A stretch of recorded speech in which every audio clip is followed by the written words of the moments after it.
अब मैं मोहतरम जतिन देसाई साहब से चाहूँगा कि वो आएँ, अपनी बात रखें। सरहदी गांधी मेमोरियल सोसाइटी के नुमाइंदे जलालुद्दीन भाई और मेरे दोस्तों और साथियों, काफ़ी बात यहाँ पर आ चुकी है। खान अब्दुल गफ़ार खान साहब के सिलसिले में, फ्रंटियर गांधी के सिलसिले में मैं उन सब चीज़ों को दोहराऊंगा नहीं, मैं कुछ और बातों करूंगा।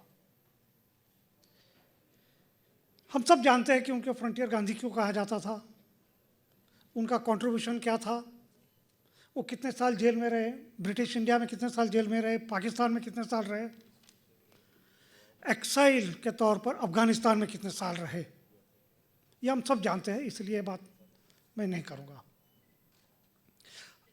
हम लोगों को यह जानना होगा, समझना होगा कि आज हम यह प्रोग्राम क्यों कर रहे हैं। आज प्रोग्राम इसलिए भी कर रहे हैं क्योंकि खान साहब का अपना जो कंट्रीब्यूशन है,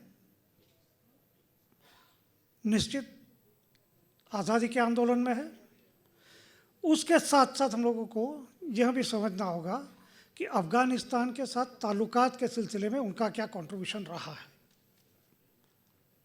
उनको दफनाया गया जलालाबाद में, जो करीबन पेशावर से 60-70 किलोमीटर की दूरी पर है,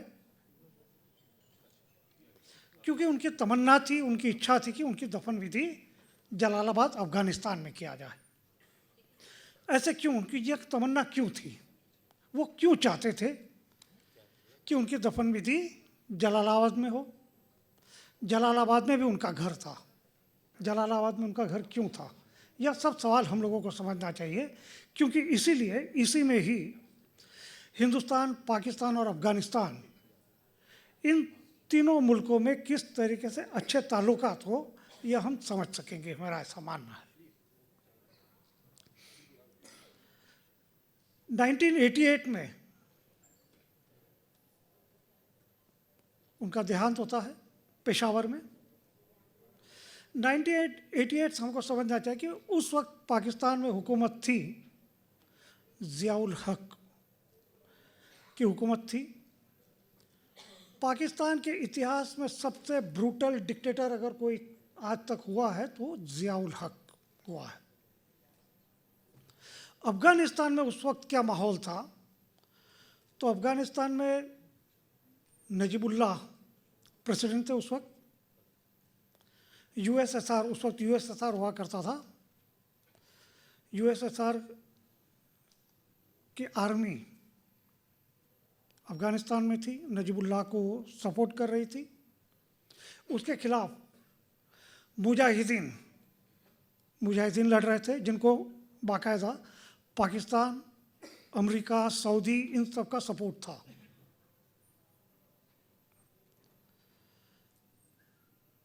ऐसे परिस्थिति में करीबन 2 लाख लोग, 2 लाख पख्तून, जिसको जनरली हम पठान कहते हैं, वो जलालाबाद जाते हैं, करीबन 2 लाख लोग। ज़ियाउल हक कतई चाहते नहीं थे कि उस वक्त के हिंदुस्तान के प्राइम मिनिस्टर राजीव गांधी वहाँ पर जाए, वो चाहते नहीं थे, लेकिन रोक भी नहीं सकते थे। राजीव गांधी पेशावर गए। जब उनकी बॉडी को ले जा रहे थे अफ़गानिस्तान की तरफ, तब 2 जगह अटैक हुए, क्योंकि वो पीरियड ही पूरा मुजाहिदीन, तालिबान तो उसके बाद हुआ, वो मुजाहिदीन का टाइम था। मुजाहिदीन और नजीबुल्लाह, इनके बीच, नजीबुल्लाह की आर्मी के बीच टकराहट चल रही थी।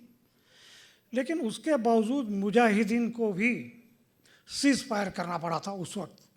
जो आज अमेरिका के साथ तालिबान का जो पीस एग्रीमेंट है, अमेरिका चाहता था, अफ़गानिस्तान चाहती थी कि पीस एग्रीमेंट के पहले तालिबान सीज़ फायर करे, लेकिन सीज़ फायर हुआ नहीं है। सीज़ फायर उन्होंने बाकायदा मंजूर नहीं किया तालिबान ने, और वायलेंस वहाँ बढ़ रहा है। ऐसे ये पूरी स्थिति आज अफ़गानिस्तान, पाकिस्तान और हमारे यहाँ भी कहीं करीबन यही स्थिति है, जहाँ से एक नॉन वायलेंस का मैसेज गया। 1969 में जब पार्लियामेंट में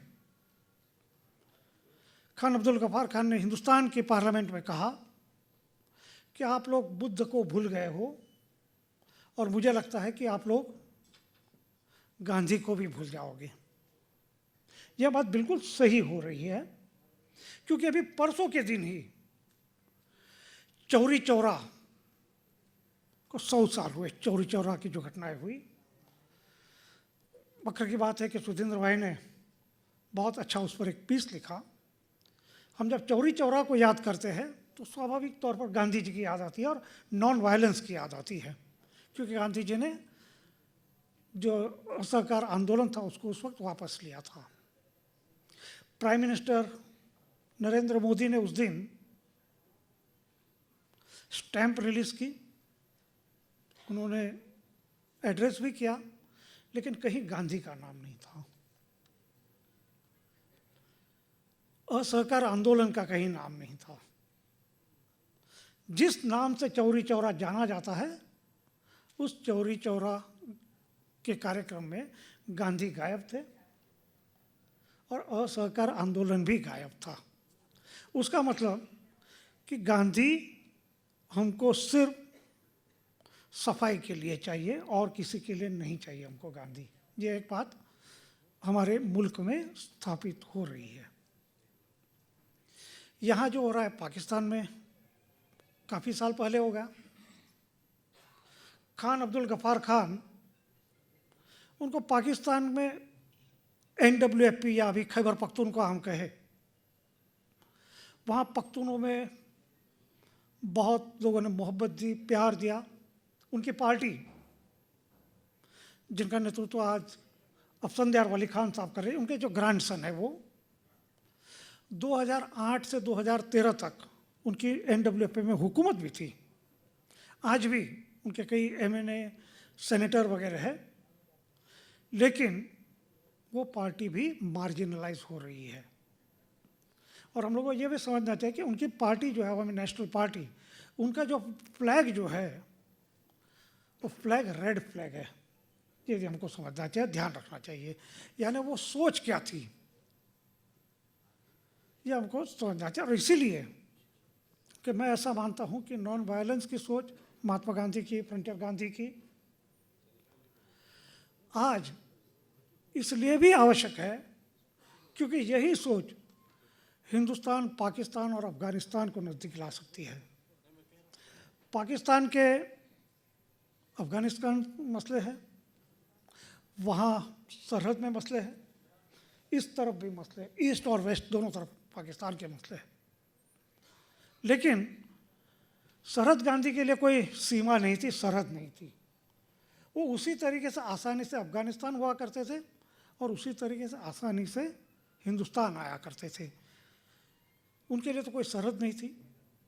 मेरा ऐसा मानना है, मैं ऐसा मानता हूँ कि यह नॉन वायलेंस की जो सोच है, जिन्होंने खान अब्दुल गफ्फार खान ने बिल्कुल सही तरीके से उसको इंटरप्रेट किया था। उनका यह कहना था कि उनका जो मज़हब है, इस्लाम में, कुरान में जो नॉन वायलेंस की जो बात कही है, वह उनको प्रेरणा देती है।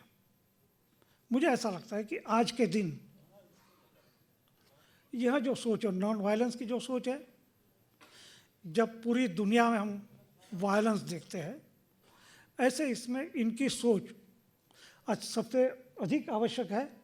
और इसीलिए आज का यह प्रोग्राम आयोजित किया, इसके लिए जलालुद्दीन साहब आपका बहुत बहुत धन्यवाद। और मैं ऐसा मानता हूँ कि हम सबकी ये जिम्मेवारी है कि ऐसे प्रोग्राम जो है नॉन वायलेंस के कैंपेन को लेकर हम लोगों को आगे बढ़ाना चाहिए। धन्यवाद, शुक्रिया।